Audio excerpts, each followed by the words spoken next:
What's up, Mikes? What's up, Bradley? Elizabeth, Andrew, Carol, what's up?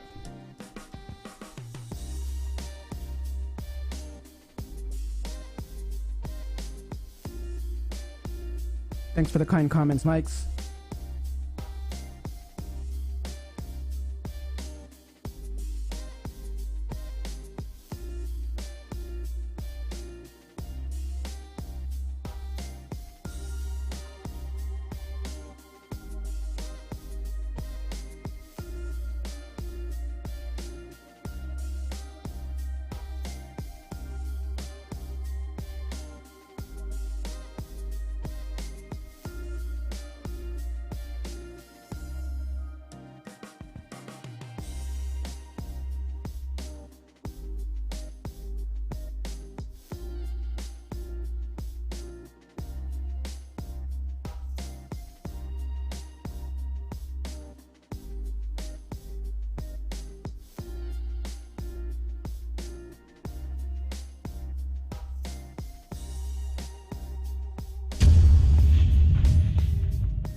Bradley, did you get that? That bomb was for you.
Hello, Colin, all the way from UK.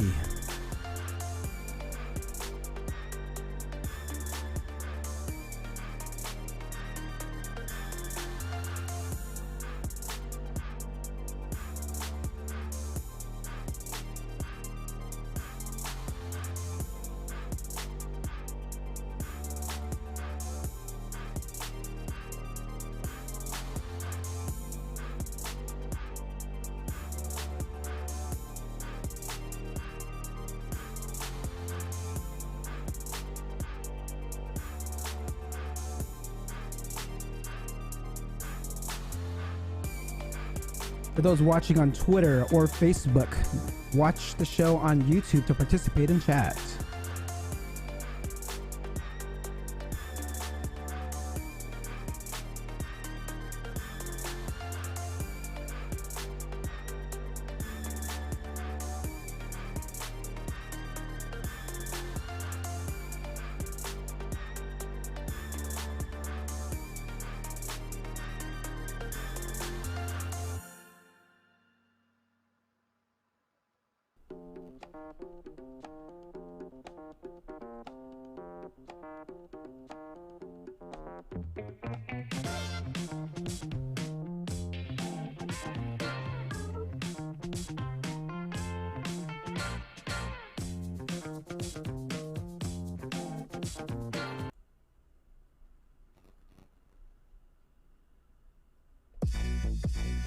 Yeah. Hey, time to get it started. No delay. Let's work. Want to see you be an SEO expert. Paul Andre De Vera, steady dropping knowledge. Over 15 years in the game, so he knows all about it. Master the art of SEO. You will be amazed. Time to get your brand off page to on page. Dropping knowledge, legendary for sure. Whether you're just getting started or self-employed entrepreneur. Yeah, let's go. Subscribe to the SEO video show. Hey, welcome to another episode of the SEO video show where SEO is alive and fun. My name's Paul Andre De Vera, aka Dre, and I curate SEO videos released within the past week into about 1-minute clips. My favorite part of the show is when I get to introduce my guest. And my guest this week is Greg Gifford, international local SEO speaker and expert, who I will introduce right after this week's news. Before we get started, I want to say hi to everyone in chat. Colin, Janine, Bradley, Mikes, Elizabeth, Andrew, Carol. What's up, everyone, to those watching the replay? And let's get on with the show. Actually, don't forget to hit the like, subscribe, and hit the notification bell to get notified next week. Here we go.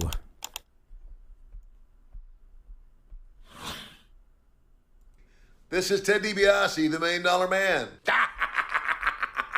How did the SEO find their way back through the woods? Breadcrumbs.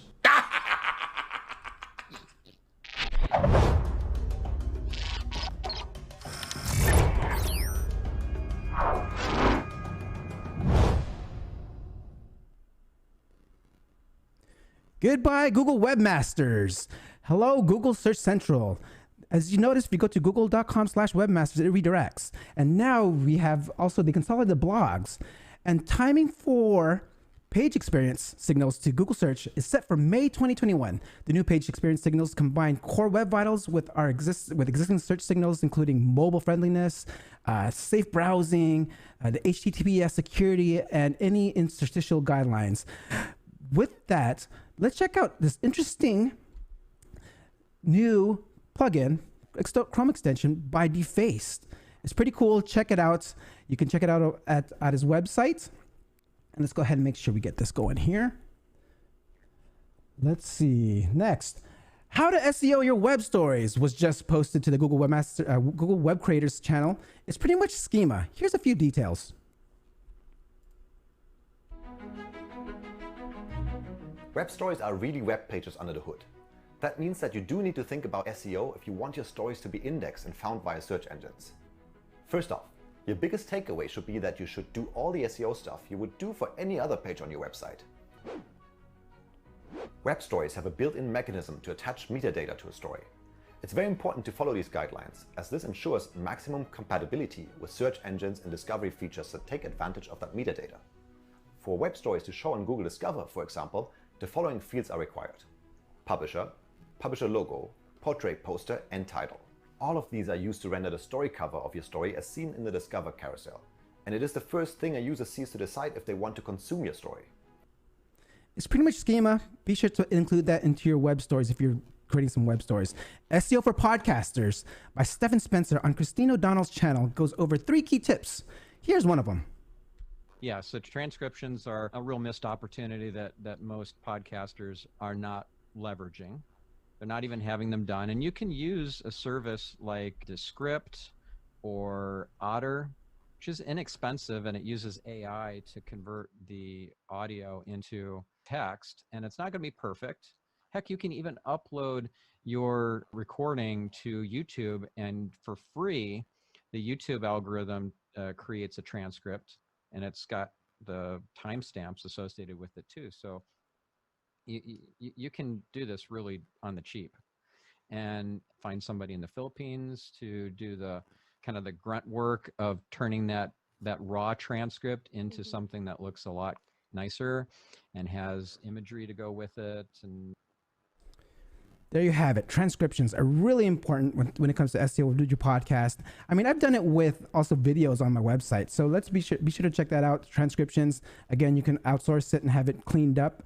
And let's go on to another piece of news by Itamar. Itamar actually goes over some common mistakes made by a lot of companies. And here's one of them that I've actually experienced with some of my websites.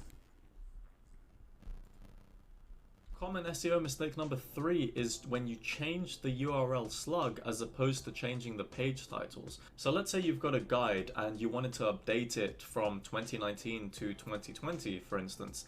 Then what some people do is they will actually change the slug and they will have the year there. So they will have, for example, if it's a blog post on SEO trends, for instance, and you've got the slug as SEO trends 2019, people sometimes will update that URL to be SEO trends 2020. But the problem with that is if you haven't redirected the old URL to the new URL, you're potentially missing out on so much SEO value because users won't be able to find it. And if you've built any links to it before or have got internal links, you need to get them updated as well. So what I would say to avoid this mistake is just have the URLs the same and change the page titles if you can. So if you had the URL slug as SEO trends, then you could have the page title including the year, because you can update that and it won't affect the page itself. Keep dates out of your URLs. Best practice. Clint over at SEO This Week sums up an article for us by Samuel Schmidt on silos and shows us how he uses silos to rank local pages. Let's listen in. This is the location page. This is place 1, location 1, location 2, location 3, location 4. There's one page for each location. And that's how you're going to set it up anyway. If you're Phoenix, this is your roofing. This is your Arizona roofing company. You have a Phoenix roofing page because you are going after, they have that address in Phoenix. You have one in Scottsdale roofing, one in Glendale roofing, and one in Mesa roofing. And that's all that you could put that under Arizona if you wanted to, or Phoenix metropolitan area, and which is not inaccurate. And you kind of do the same thing if you want to, right? So there's one location, each one of these sub pages in this application, location page, all the locations, each location is on here. And then you have one page for each location. Hopefully that makes sense. We can ask more about this with my guest today, who's a local SEO expert. Another piece of news was from Barry Adams. It's actually the tweet of the week, which actually he tweets out something called something for SEO wireframe playbook by Matt D. Wright. It's actually awesome. You should have in your back pocket when you have any when you do some redesigns. Google recently registered a patent on quality user visits. Let's listen to what my guest said earlier this week on the Ecom One channel. In the near future, Google's definitely making moves to look at real-world entity signals as ranking factors. Just last fall, they got a patent for quality user visits, which is basically a patent for a system of using repeat visits to a location as a ranking factor. So if if businesses are more popular in the real world, they become more popular online. Because and they've been moving in this entity direction for a long time, but local SEO has always been entity based because you can rank in local SEO without a website. Without a website. Let's ask my guest. This brings me to the best part of my show where I get to introduce my guest. Let me go ahead and hit the setup here. All right.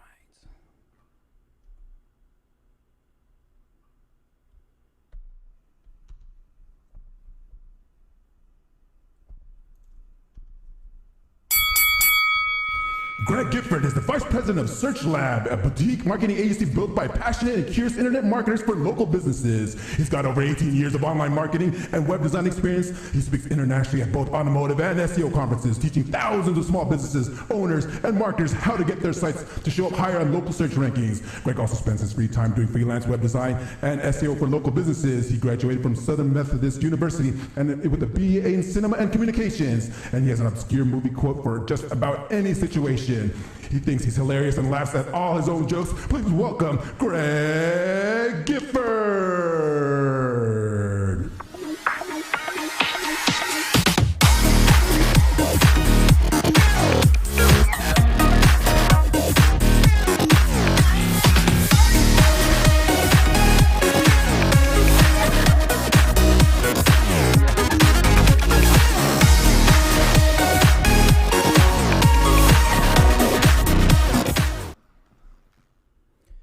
Greg, my man, hold on. Let me make sure we get this patched in here.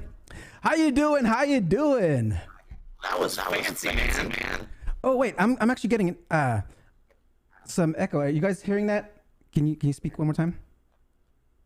Yeah. Speak one more time. You hear that still? Do you sound like a robot, or is it just me?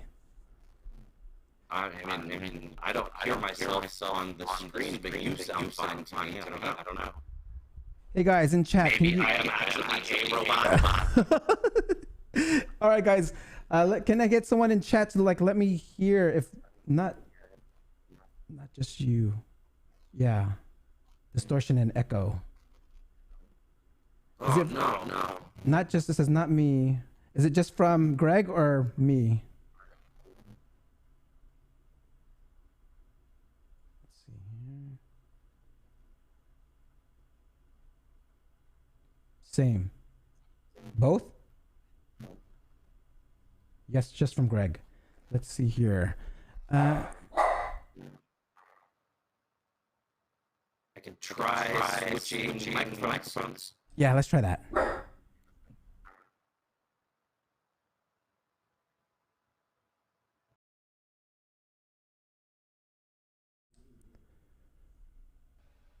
And how's that? You hear me now? Yeah, there we go. There we go. It didn't like my podcasting microphone for some reason. There we go. Mr. Greg Gifford, how are you doing? I am excellent. How are you? I feel like I gotta up my game. That was like a killer intro, and you got the cool lights going in the background and stuff. Like, jeez.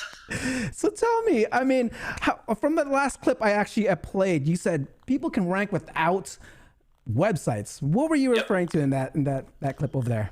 So in local SEO, that's Google using its local algorithm, returning results in a particular geographic area. And one of the key kind of signs that that local algorithm is in play is when you do that search and you get the map pack. So you've got the map and then the 3 listings right underneath the map. And you can actually show up in the map pack if you don't have a website. Now, you obviously can't show up in the standard listings, but you don't have to have a website to have a Google My Business and show up in the map pack. So local search for a long time has been a lot more entity-based than traditional search.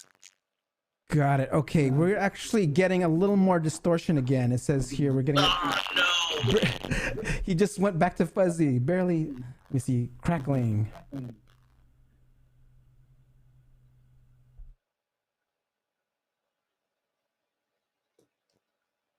I'll try again. That's weird because you weren't hearing it before the show, were you? No, it was fine.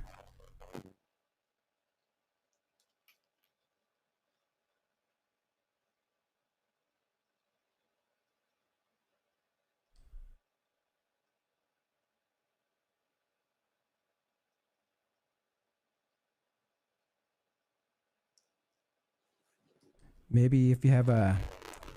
Oh, I'm hearing echo. When I speak, I can actually hear... Static on the beard.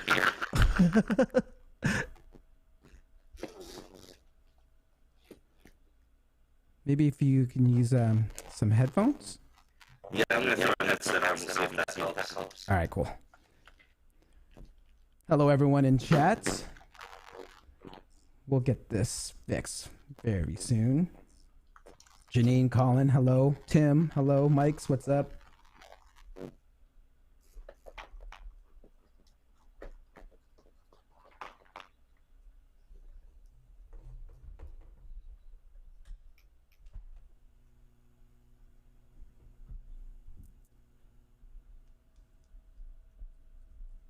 An extra mic is on somewhere.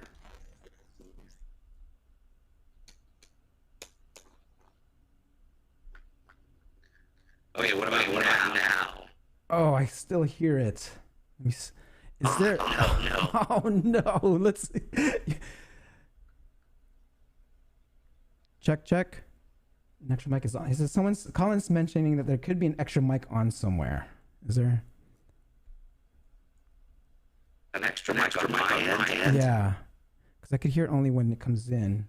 It's worse now. They said turn other mic off. I don't think there's any other. I don't think you have any other mics on. Or... Yeah, it only lets me one microphone. Do you want to try and reboot and see? We do. I mean, are you still getting it now? Was that? Yes. Yeah, No. I'm still hearing it.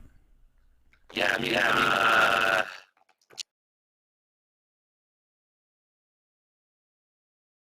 Laptop mic, maybe camera mic. I'm fine, right? You guys, you can hear me okay?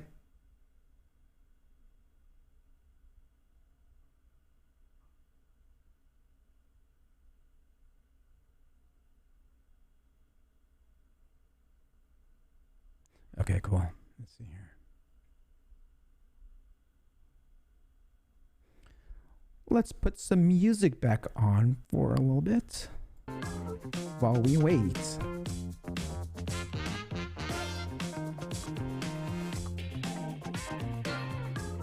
Please stand by, guys, as we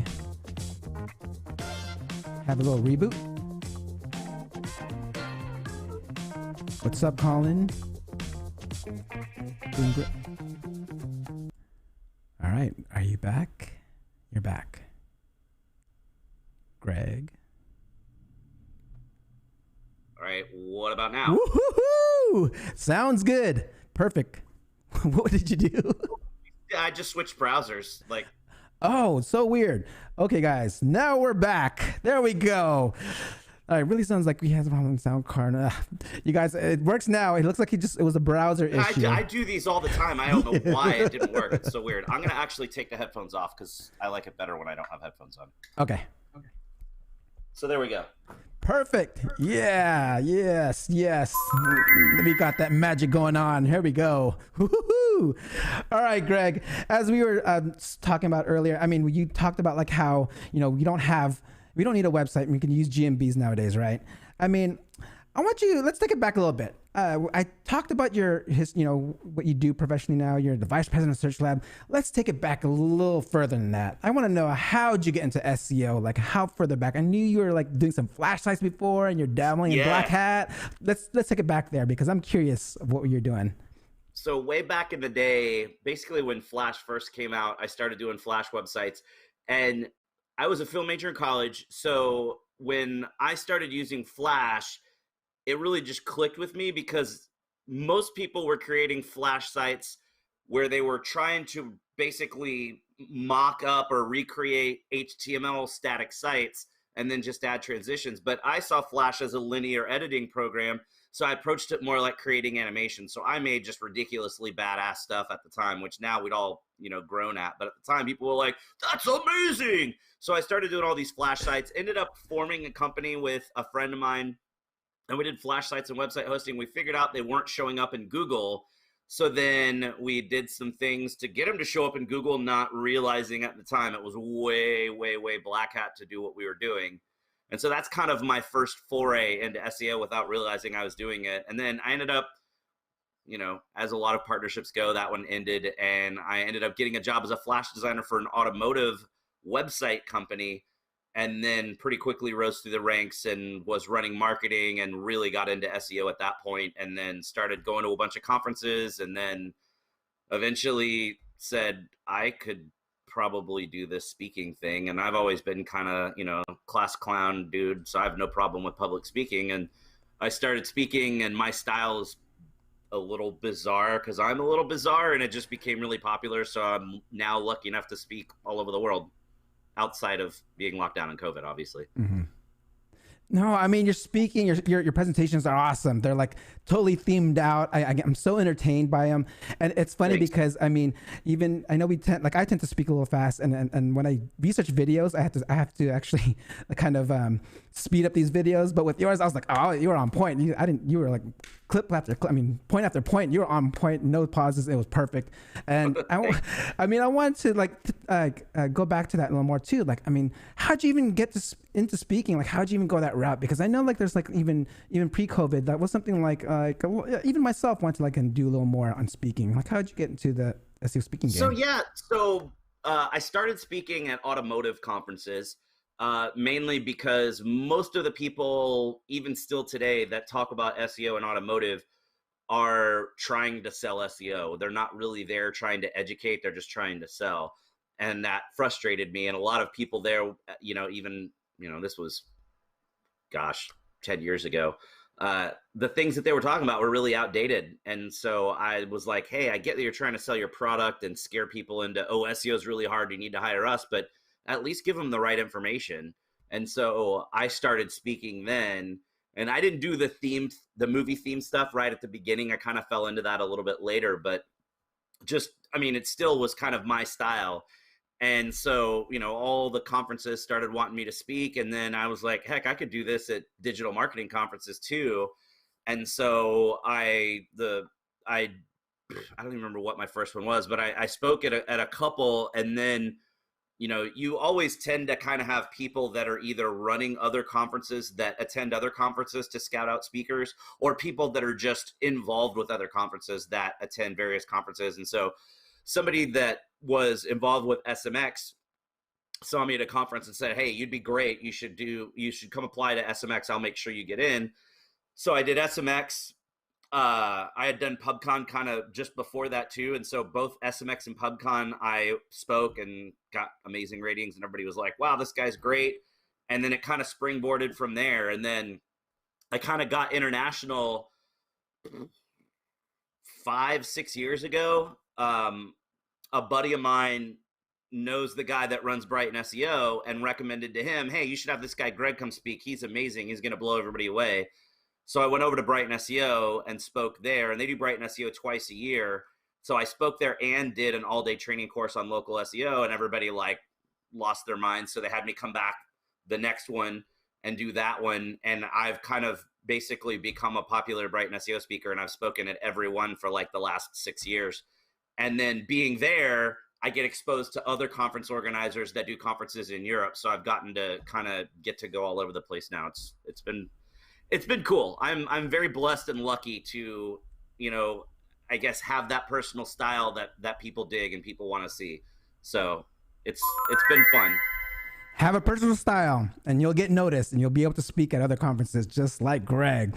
Okay, Greg, I wanted to go back into your black hat tactics. I mean, this is something that you say was black hat back in the days. What were some of those tactics that you were doing back then that was, considered black hat? And I mean, you think you can still do those things today? Oh, hell no. You'd get in big trouble today. We didn't actually get in trouble back then because I don't think Google's algorithm was smart enough. But basically the way that I know a lot of younger people out there probably don't even know what Flash is, or they've heard of it and they don't really know how it works. Basically, Flash was almost like an embedded video on the page. So it was an embedded file. And when you would go, if you created a website in Flash, you would go from page to page in that site, but it was just that one embedded file on one HTML kind of holder page. So there was no content on the HTML page for Google to see. It was literally 4 lines of code where it was here's Flash, here's the file link, end Flash, end HTML, done. So we figured out, hey, Google's not able to see any of this content. So we had a developer that was part of the company as well. And so we basically got him because of this.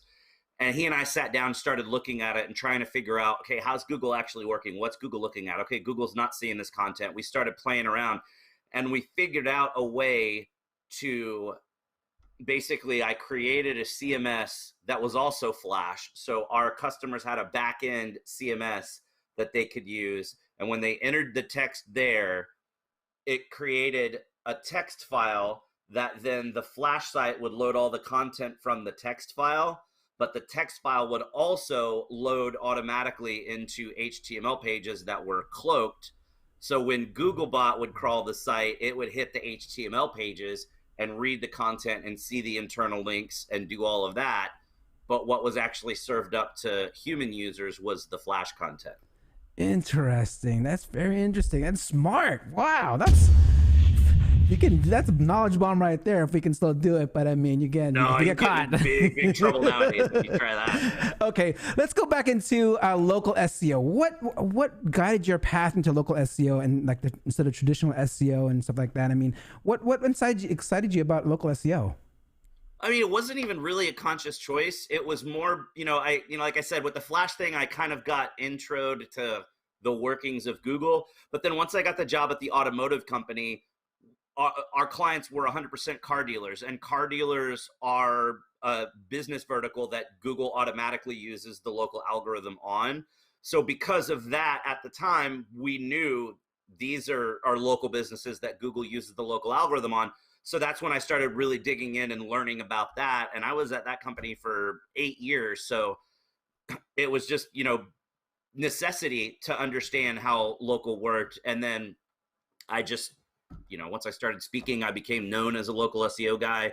And then when I left that company, I went to a larger automotive company running their SEO department. So again, it was another several years of only working with car dealers. So at that point, I was 10 plus years into doing SEO and only had done car dealers. So I'd kind of made a name for myself being A, the automotive SEO guy, and B, local SEO guy outside of automotive. And so that's kind of where I landed. And, I can do traditional, I understand it, but I'm really passionate about local now just because I've done it for so long and learned so much about it. Got it. Okay, speaking of local, you talk about in your presentations like the most important signals, right? And anyone in chat, when Greg talks about like these signals, go ahead and please ask your questions if you feel like it. The most important signals you talk about are like what content, links, reviews, and GMB. I mean, for each one of those, like how do you think, how should someone create content with that signal? Yeah, so on the content side, the way that you optimize and the way that you write needs to be different when you're doing local SEO. So for anybody listening or watching the replay, local SEO is going to apply to any business that does face-to-face business with a customer, whether that customer comes to a brick and mortar location of your store and does business there, or whether you go to the customer's location. So that would be like a plumber or an electrician.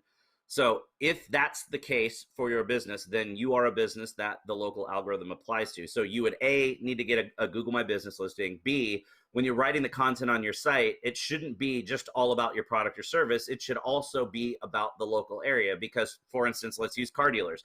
If I'm a Ford dealer in Dallas, Texas, I don't want to just talk about my F-150s and my Mustangs and say that I'm a Ford dealer. I want to say, I sell these in Dallas. I'm located in Dallas. I'm by this landmark so that it's clear to any user that sees the site, that's where you're located. Also clear to Google that you're located there. And then, as you're writing content for your blog and kind of targeting those longer tail keyword phrases, you write a lot of content about the local area to build that local relevancy. And then when you're doing your link building, you want to get links from local businesses. So instead of just going for the really big authoritative links, in local SEO, we don't even care about the authority score, whether it's domain authority or trust flow or whatever tool you're using. The authority scores don't really matter because you can get a link from the dry cleaner that's up the street that's got a 5 or 6 page website that has a domain authority of 10, but Google's algorithm sees a lot of value in that link because it's a link from another local entity. So It's a different spin on the content. It's a different spin on the link building. When you're optimizing the content, you want to make sure that you're geo optimizing. So title tag, H1 heading, content, image, alt text, URLs should have that geo keyword included. So again, using car dealers as an example, most default website platforms for a used car inventory page would be dealership.com/search used or search pre-owned, all one word. You'd be better off with dealership.com/used-cars-Dallas. It's just a better signal to both humans and to Google.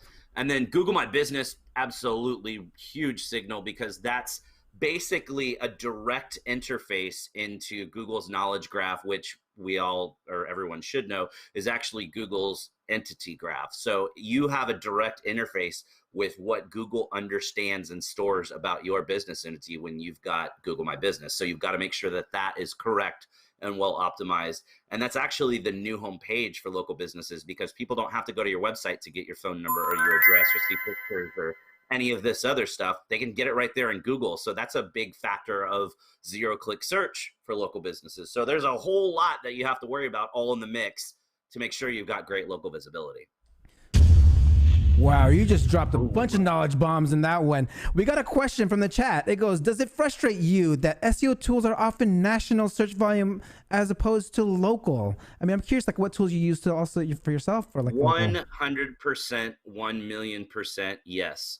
And that's something that a lot of people that are just starting in their digital marketing careers don't understand, is a lot of these tools are focused on either national or international SEO. They don't understand local. Same thing with these website graders. These website graders are going to grade your site. Well, that's vertical agnostic, where you may have a car dealership website or an attorney website where there are particular things that you absolutely have to have because that's what your potential customers are looking for, and ways that you need to structure your site. But that website grader tool that's just super, super generalized may give you a bad score because you don't have some things that whoever made the tool thinks that you need to have. Same thing with a lot of the tools out there. A lot of them don't really do local that well. But you asked, like, what tools do we use? Bright Local is awesome. They're a UK-based local SEO tool set. They're amazing. Whitespark is an absolute must. Whitespark has a lot of different things. Whitespark's local rank tracker is really good. Rank tracking in local gets really complex because it's actually based on the physical location of the business and how far away the user is from that location. And so when you're using a standard rank tracker, there's no way to really lock it down to that geographic area. So you've got to use a tool that understands local so that you can really lock it down to that area. And then Whitespark has a really killer citation tool. Lots of really cool stuff with Whitespark. And then we use Places Scout a lot. Places Scout is really awesome. It's a really robust tool set. Does tons of stuff. We really love the reputation management side of things, where it can go check all the different review profiles, and it also checks for new questions and answers on Google My Business. And it's got a GMB, I forget what it's called, like GMB Wizard or something like that, where it can run a report and it will alert you if anything has changed on your Google My Business. So if somebody else has gotten access, or if there's an automatic feed connected that you don't know about that maybe changes the phone number or changes your address or changes your hours, this will pop you an alert and let you know, hey, this just changed on your Google My Business. So if it wasn't you and it's the wrong info, you know immediately that it changed. So you're not going a week with the wrong phone number listed. So those tools are kind of our go-tos. For rank tracking, again, it's really complex. We don't really like to share rank tracking with our clients because you don't hire an SEO to get you to rank. You hire an SEO to grow your business and get you more visibility and get you more leads. So rank tracking gets really problematic with clients that don't really understand how it works, because they'll have a handful of vanity terms where they're like, I have these 5 terms and that's all I care about. And then you might get them from not showing up for one of those terms to being number 4 or number 5, but maybe the top site is Yelp and the second site is some directory aggregate that you're never going to beat, yet that client gets super pissed off that they're not number 1. And it doesn't matter that you've doubled or tripled their organic traffic and grown their business by thousands or millions of dollars. All they care about is how they rank for that phrase. So we don't share that stuff with clients, but we definitely use it internally because you need to see how you're doing. So Stat Analytics is also really awesome for that. So between Stat and Whitespark, those are kind of our 2 favorite local ranking tools. SEMrush also really good. SEMrush doesn't have as much local stuff, but the other tools in SEMrush are amazing. We absolutely live and die by the keyword research tools inside of SEMrush. It's awesome. And then obviously SEMrush Academy has a lot of training videos. You had a couple of clips there from training videos I've done there. So that's been really cool. I actually got to go over to St. Petersburg, Russia twice now for the last 2 years to shoot those videos. So that was a lot of fun. And it's a cool idea for them too. It's a great idea to actually expose people to their tool that may not have been exposed, because they've got so many free training videos that you find out, oh, there's all these free training videos, and you go watch them. And then those training videos naturally are going to mention the tools, which then leads to more subscriptions. So it's a really smart idea. Yeah, I'm a big fan of SEMrush too, but I gotta drop another knowledge bomb for everyone, because you just listed a bunch of tools that I need to rewind later on and check those out myself. So cool. And again, SEMrush Academy, Greg's on there. He has some great videos on there. It's all free, right, Greg? It's like everyone can go in there and sign up. All free. Yeah. You do have to create an account, just because you don't have to, like the first video course that I did for them is like 4 hours long. It's on the fundamentals of SEO. So it's just, if you don't know anything about SEO, you learn all about SEO over 4 hours. Obviously, they don't expect you to spend 4 hours watching it back to back. So you have to have an account so you can leave off and it knows when you come back where you were. But, you know, it's a free account. You don't have to pay anything. You don't even have to enter a credit card. They don't really bug you once you get it. It's just literally there so you can keep your place. And then at the end, when you finish it, you get a cool little certificate that says, hey, I've now finished the fundamentals course, or the keyword course, or the link building course. So yeah, it's super cool. Yeah, I've been seeing those pop up. People are putting on their LinkedIn, like, oh yeah, passes SEMrush, because like, and I feel credentials now that we're all digital. These credentials actually do mean something to employers. I mean, and SEMrush is a big player in the SEO industry, where those are really, really helpful. We got another question in here. When people search for things locally, they are increasingly using voice search. How are you incorporating voice SEO into your strategy? So this is something that kind of chaps my hide at conferences, because for the past couple of years, there's always presentations about how to do voice optimization. Here's the thing. Voice search is not any kind of different SEO. It's still SEO. Voice search is just a different method of entering your search query. Instead of typing the search query, you're speaking the search query. So there's really not anything different that you need to do for voice search that you wouldn't already be doing for traditional typed in search. The one difference would be if somebody is using Siri or Cortana or Google Home, and they're asking, you know, hey, I need the closest oil change to me. You can't optimize for that, because as soon as somebody says closest, it's based 100% on where they're doing the search and where the location is and how far that distance is. You can't pick up your business and move it. And it's not like you can create a web page on your site that says, we're the closest place to get an oil change to you, and hope that that means you're going to show up if somebody searches for that. So honestly, there's really nothing different that you need to do. You actually, that's interesting, because you said the closest, and then there was, I heard in one of your videos you had a chat with someone where you had the concept of near me to like now available. I mean, do you remember that conversation? I'm curious on like how that is evolving, or, you know. I don't. I know that maybe it was a conversation where, you know, SEO of 2017 was, or local SEO was all about near me searches, and everybody wanted to search near me. And now there's just no search volume for near me, because the people that were doing near me searches were people that were searching on their phones. And, you know, mobile search has exploded at this point. And people understand that if you're searching on a mobile device for a local business, it's inherently going to show you stuff that's close to you. So people don't say, I need an oil change near me. They're like, I need to get an oil change in this city, or I need to get an oil change, and it's just going to show you something nearby. So there's still a lot of people out there that are trying to optimize for near me. So you'll go to a website and it'll be like, you know, you're on like a personal injury attorney site, and they'll have a page that the H1 is like, where can you find a car crash lawyer near me? You can find it right here, because they're writing that thinking that putting the car crash lawyer near me in the H1 and the title tag and in the text is going to make them show up for those searches, when it really doesn't, because as soon as you start saying near me, it's just locking it down to what the location is and is it actually near you or not. So there's, you know, it's just things evolve quickly in SEO. If you've been doing it for a while, you understand that things really change. And yeah, for a while there, it was important to try to optimize for it because Google hadn't evolved yet. But now both Google has evolved and user behavior has evolved. So there's things that 3 years ago were really important that just don't matter now. Yeah. Okay. Let's see. Going back to important signals, you kind of touched upon a little bit on reviews, right? Reviews are like were you saying that are reviews the most important signal? You would say,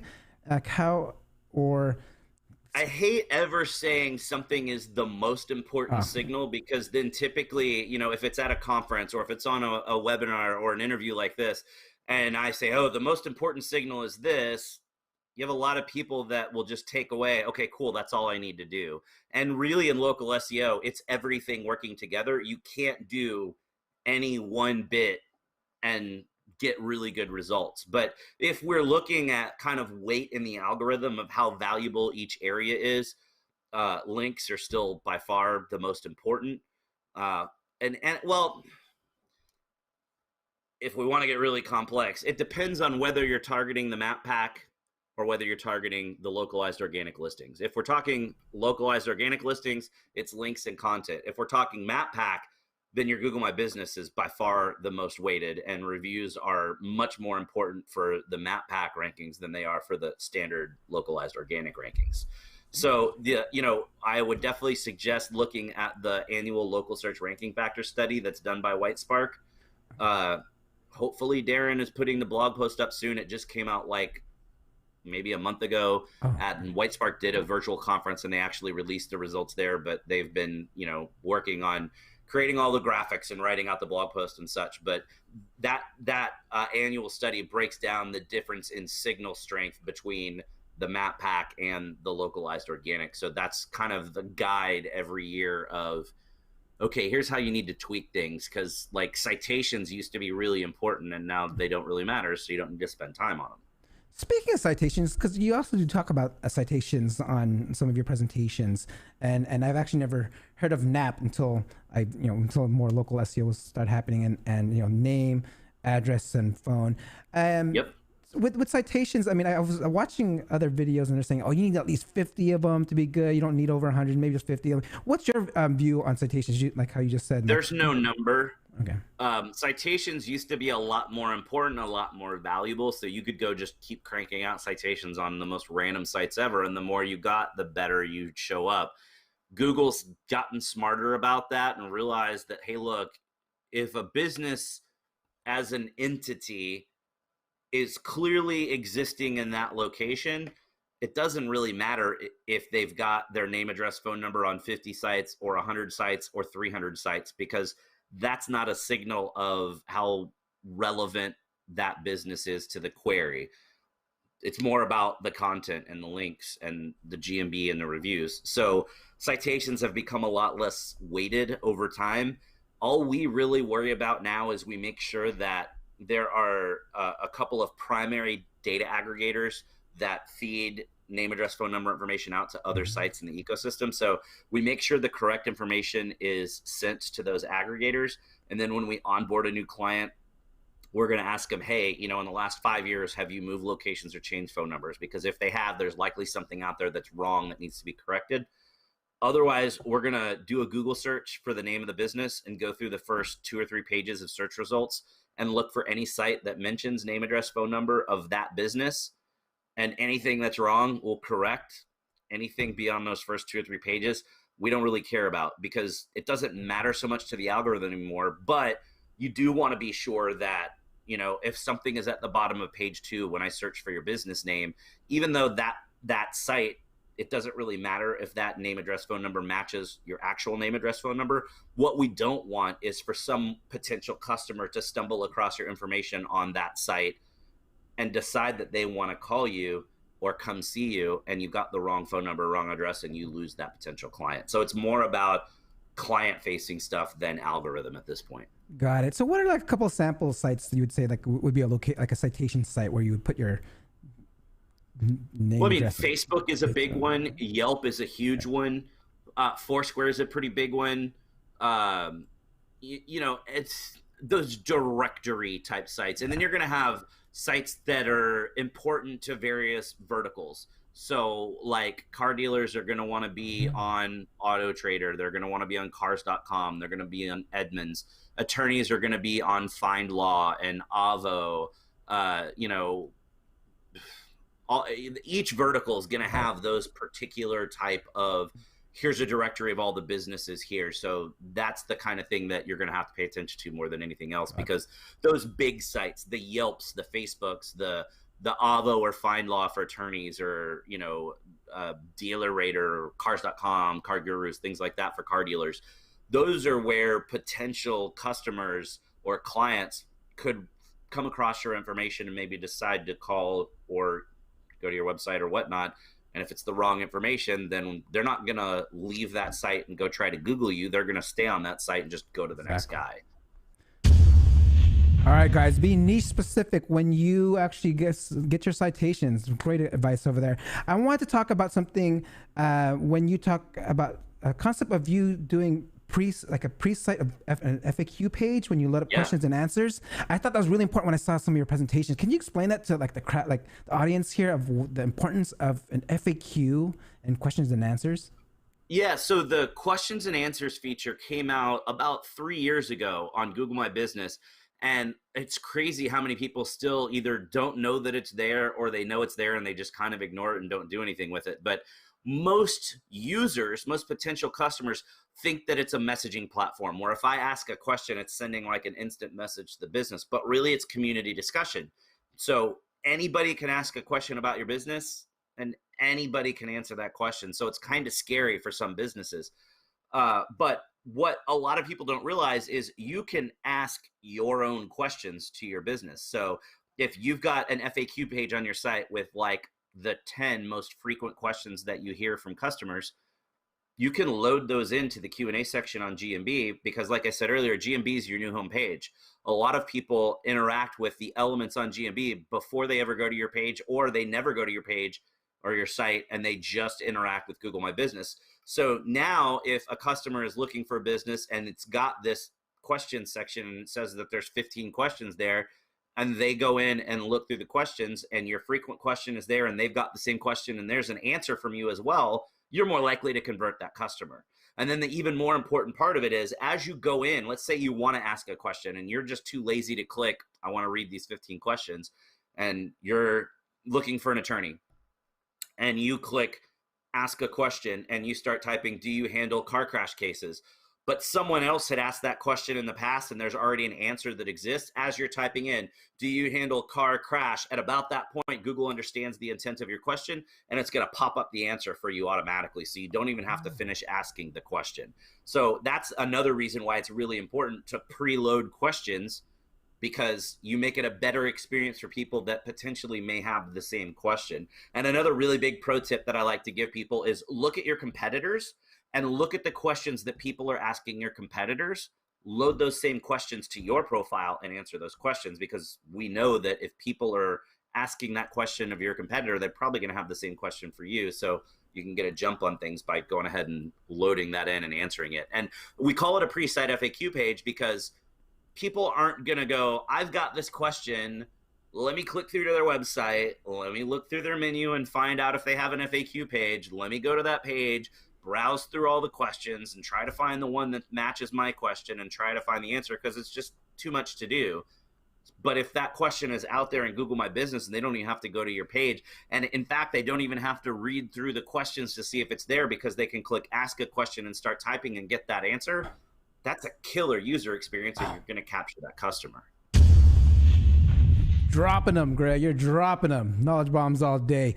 Okay, let's see here. I want to talk about one more thing. Let's see. You actually had something where if someone writes negative reviews, you have a strategy of how you can kind of like, not necessarily get rid of them, but maybe kind of like push it out. Like I saw when you did that, I was like, oh, that's so smart. Can you talk about that and how you can? Yeah. So a lot of times you'll get these reviews, with, the types of businesses we work with tend to have records of who their customers or clients are. So it's not like it's a grocery store and you don't know who your customers are. It's attorneys, it's plumbers, it's doctors, it's car dealers. So they have systems that store all their customer information. So if you get a bad review and that person is not in the system and you have no record of even talking to that person, it's really easy to respond to those reviews, because you just say, hey, look, we've done an extensive search of all of our customer database and we have no record of ever talking to you or doing business with you. So we're not sure why you felt the need to leave this bad review, but if you've got a genuine issue that you'd like to talk to us about, we're happy to talk to you and try to make that situation right. At that point, yeah, sure, you still have the bad review and it still takes your score down a little bit, but anybody that's a potential customer that's reading through your reviews, think about how we all use Amazon or look at businesses. You don't care about all the 5-star reviews because you know everybody says it's great. You look at the negative reviews, especially if you're looking for businesses, to see what bad experiences people had, to see how the business responds. So then if you're reading these bad reviews and see this bad review that either doesn't have text or maybe has some brief explanation of something, and then the business is like, yo, man, we've never talked to you, we don't even know who you are, then you're like, okay, that's probably just some jackhole that left a bad review that didn't even go there, or a competitor or whatnot. So it ends up not really damaging your reputation. Nice. There you have it. Some magic to get rid of your negative reviews or just respond to them. So I'm an enterprise SEO, and the company I'm with has multiple offices, and we actually have GMBs for them and stuff like that. What are your thoughts on like having GMBs for each office? Is this something that you do for some clients, or is there any particular strategy you think about like this? The requirement there is you have to do face-to-face business with customers. So if you're an enterprise business and you've got offices all over the world or all over the country, and they're massive office buildings, you got thousands of employees, but you're an Amazon, then you don't get a GMB. If you're only online business and you don't do face-to-face business with customers, then you can't get a GMB. But yeah, if customers come to that location and do business with you, then sure, you're totally eligible to get a GMB, and you'd 100% want to set up a location. Got it.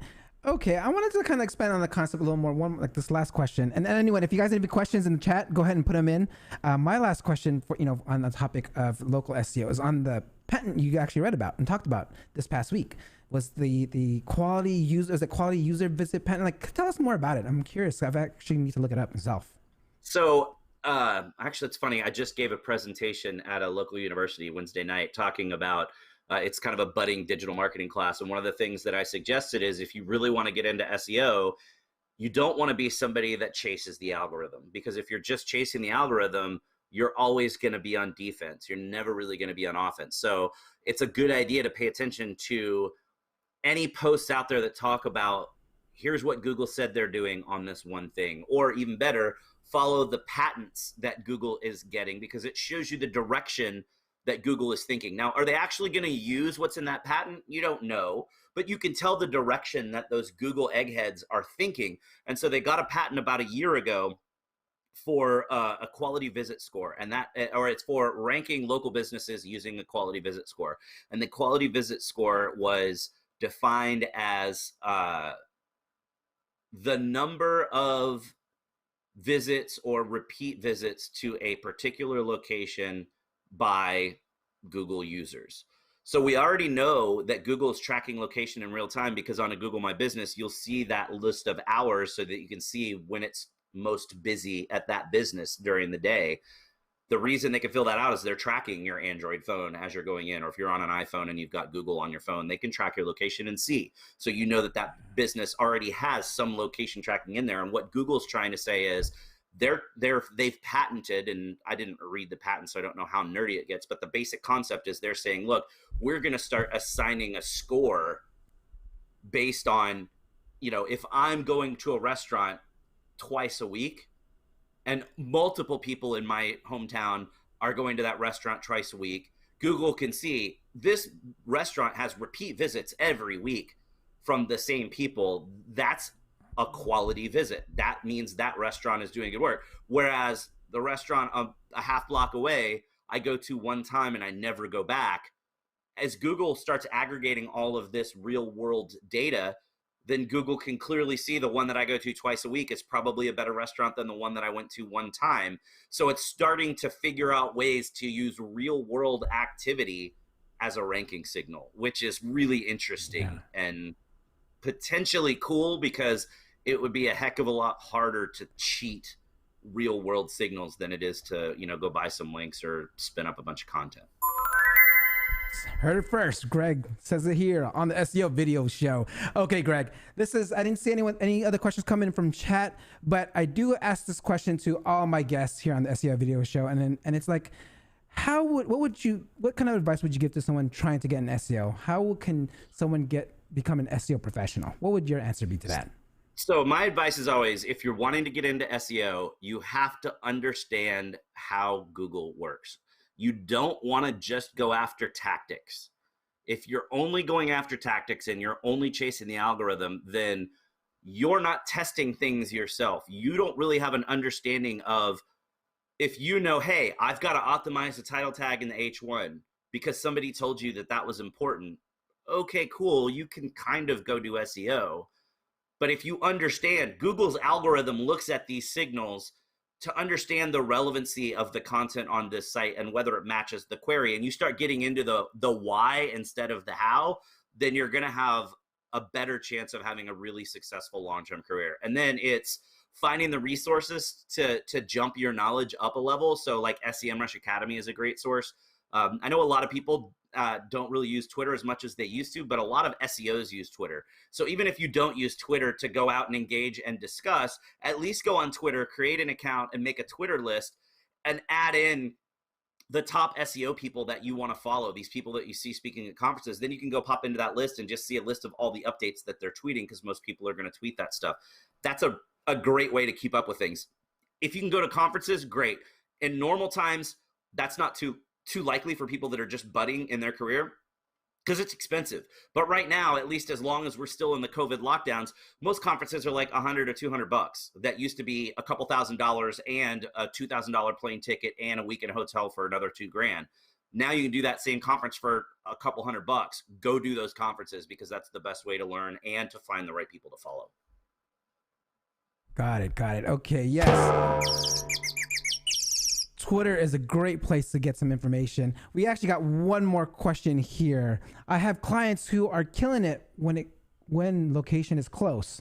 Is there a general SEO strategy to grow showing up in a wider range? So local SEO is really about location. So the proximity of the search result to the user is really important, especially with the map pack.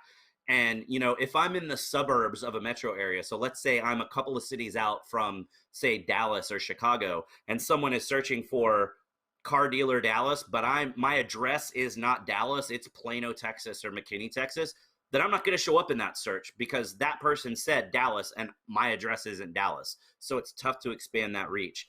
But if you're in a more rural area, you can kind of create those pages and show up. But yeah, I mean, it's a lot of times really tough to really expand your reach. I did a post on Search Engine Land about local content silos. That's really the best way to try to expand your reach out.